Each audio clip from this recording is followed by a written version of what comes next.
2. Thanks so much for being with us here on Atlanta News First Plus. I'm Joy Lim Nakrin, joined today by the Honorable Kimberly Bandoh, a magistrate judge in Clayton County. Thank you so much for being with us, Your Honor. I want to get our viewers to what they may have missed that happened a little bit earlier today, which is the accused school shooter and his father facing a judge a little bit earlier today. And what we're talking about happening is really some legal precedent here. We saw the 14-year-old suspected school shooter, Colt Gray, being charged, which was really not a surprise to many knowing what has happened, but being charged with 4 counts of felony murder in the deadly Apalachee High School shooting. And his father, this is what is really legal precedent, his father, Colin Gray, was arrested last night, and he was charged with 4 counts of involuntary manslaughter, as well as 2 counts of second-degree murder, and 8 counts of cruelty to children. So for each count, So, the maximum you know, penalty as is we've that been you could be saying, as we've been punishable by reporting to you, death, it truly by is legal imprisonment for precedent life. being set in this case.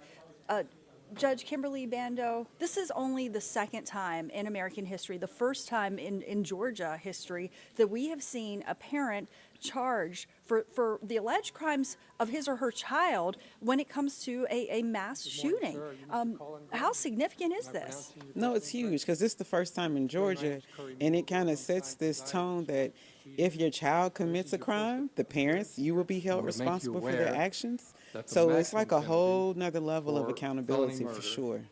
You know, you count, said, of the course, it maximum depends penalty is that you on could the be particular punishable by fact death, pattern in this case. by In imprisonment this for case, life. what we learned is that this assault rifle essentially was purchased as a Christmas present for Colt Gray, who in 2023, in May of 2023, was 13 years old and was investigated for making alleged online threats to commit a shooting, commit a mass shooting. And his father was interviewed alongside him. So what are your thoughts on that? Yeah, I think that's probably one of the reasons why he was charged, because it shows that if you didn't know your child was troubled, you know at this point, because you have the Federal Bureau of Investigation knocking on your door saying, hey, we think your child made a threat, let's talk about this. And then whatever happened out of that conversation, you transfer your child to another school. And so, I mean, that fact pattern is not looking good. And then when you add the point that you purchased a child that a federal agency has already contacted you about their concerns because of alleged threats of violence, you thought it was a good idea to purchase an AR-15. I think that's just like a perfect storm for, we're going to have to charge dad in this scenario because he had noticed that his child had allegedly made a threat before. And, you know, what's really noteworthy is that we're not talking for Colin Gray, who is the older Gray, a 54-year-old father, we're not just talking about 4 counts of involuntary manslaughter for the 4 victims killed. We're also talking about 2 counts of second-degree murder and 8 counts of cruelty to children. And you and I were discussing about how those second-degree murder charges came about, and there's an element of intent required to prove a murder charge. And you were just explaining it's because of the cruelty to children aspect, that if the underlying act, even if it had not resulted in death, would have resulted in a felony of cruelty to children. When it does turn deadly, that translates into murder. Yeah, because that cruelty to children charge is like you intended to cause extreme emotional or physical harm to a child, a minor child. And even if, like you said, there didn't result in death, bringing a gun and shooting in front of children, even just the children who weren't shot or harmed, but children in the room, that would be excessive and cruel treatment. And so that would get you to that felony, which would get you to that murder with the intent requirement. What do you think about how the law is changing? I mean, these groundbreaking developments just this year, where we're now seeing parents be held responsible for the crimes of their children or alleged crimes of their children. What do you think about this change in the law? I think if there's a fact pattern where the parents had knowledge, pre-existing knowledge of their child's inclination towards violence or making threats, I think that that's one of the things that we should do as a society to stop this from happening. So this cannot continue to be the norm, that parents send their children to school and you have to brace yourselves every time there's an alert because it might be a shooting. So if it's going to take that, if we can't get the gun regulation done, then let's try it a different way to see if that'll help the scenario, because now we're going to have in-house direct accountability, which might change the way that we are moving forward and get out of this school shooting trend. Yeah, it's such a disturbing trend.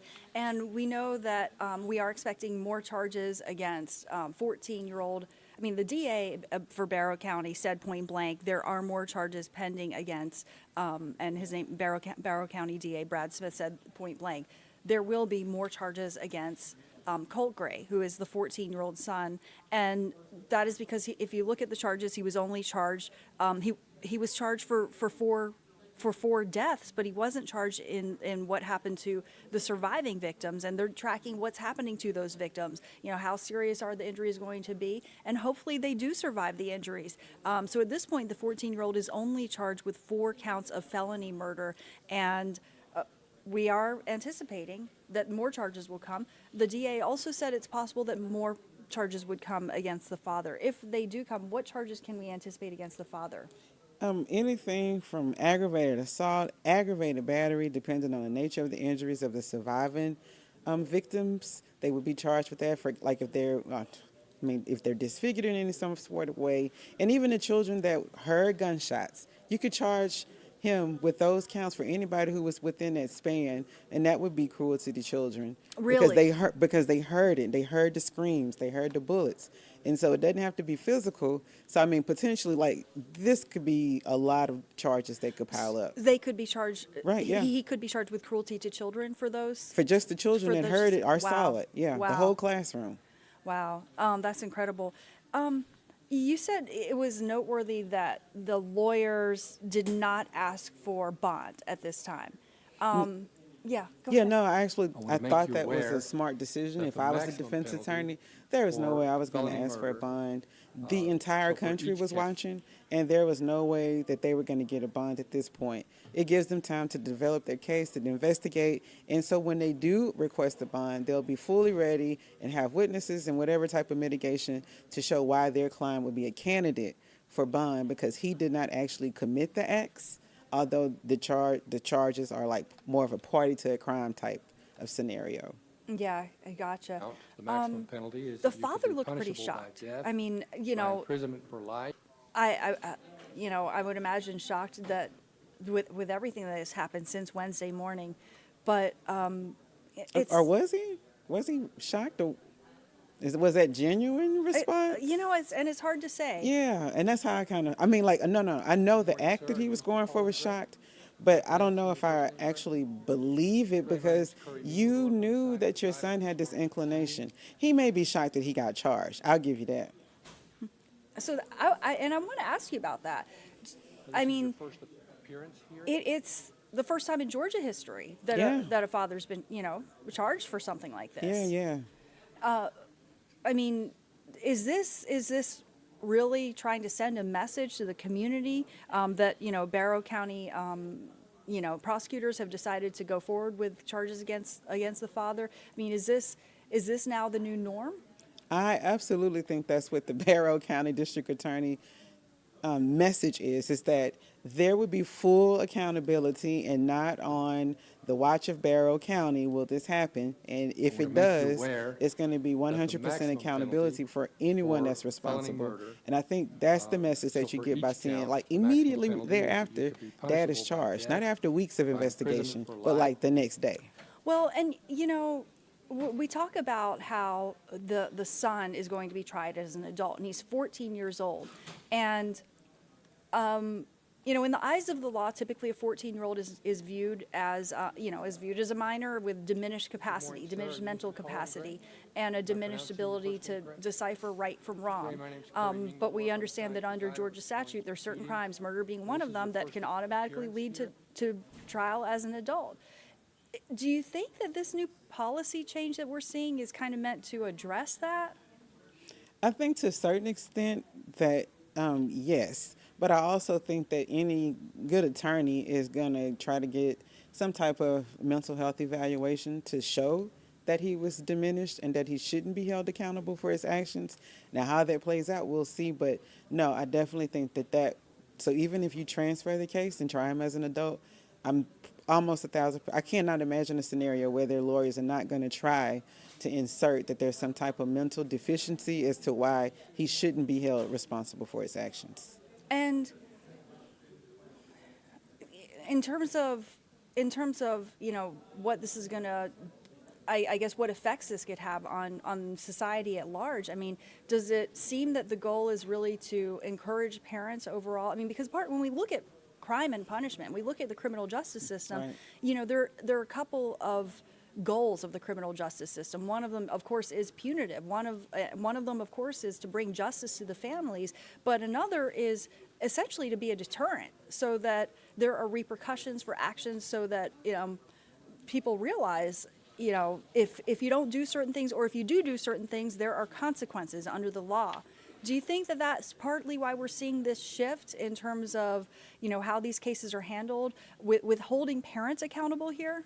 No, I agree with you 1,000% that this shift has happened so that it will stop happening. So if we charge parents who are like first responders to their children, and if they have issues and they have problems, to be a little more hands-on. So if you see your child is withdrawn or acting differently, like, hey, what's going on? So because you're going to be the first person, well, you're supposed to be the first person to know, and so it gets that level of you're a parent, and I don't know if you signed up for the job or not, but you're a parent, is what it is, and so you have to take full responsibility for that. Yeah. Any other thoughts on this case? Maybe, in terms of next steps, what we should be watching for. We do know that there is the next appearance set for December 4th for preliminary hearings for both.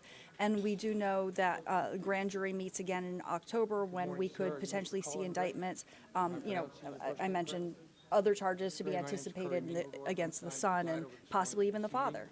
Yeah, so if the case is indicted, then that would take that out the jurisdiction of the magistrate court, so they wouldn't even have that court date in December. Okay. If the case is actually presented to that grand jury. If it's not presented, then they will be in court on that December 4th date, where this will be the opportunity to the state to lay out everything and all the information and evidence that they have to sustain the charges and have the case continue forward with prosecution as charged and possibly with new charges.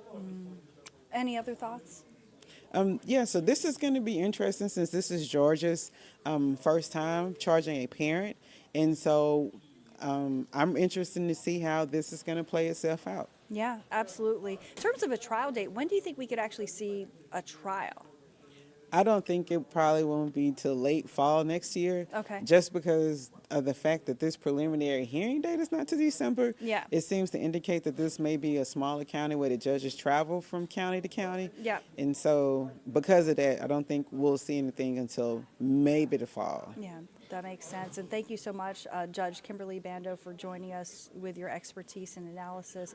And, I just want to remind our viewers, you can see that there are flowers gathered, and the community has been really building this memorial, which is at Jug Tavern Park, and there was a vigil held last night. The community really working to come together and remember the victims of this horrific shooting. And,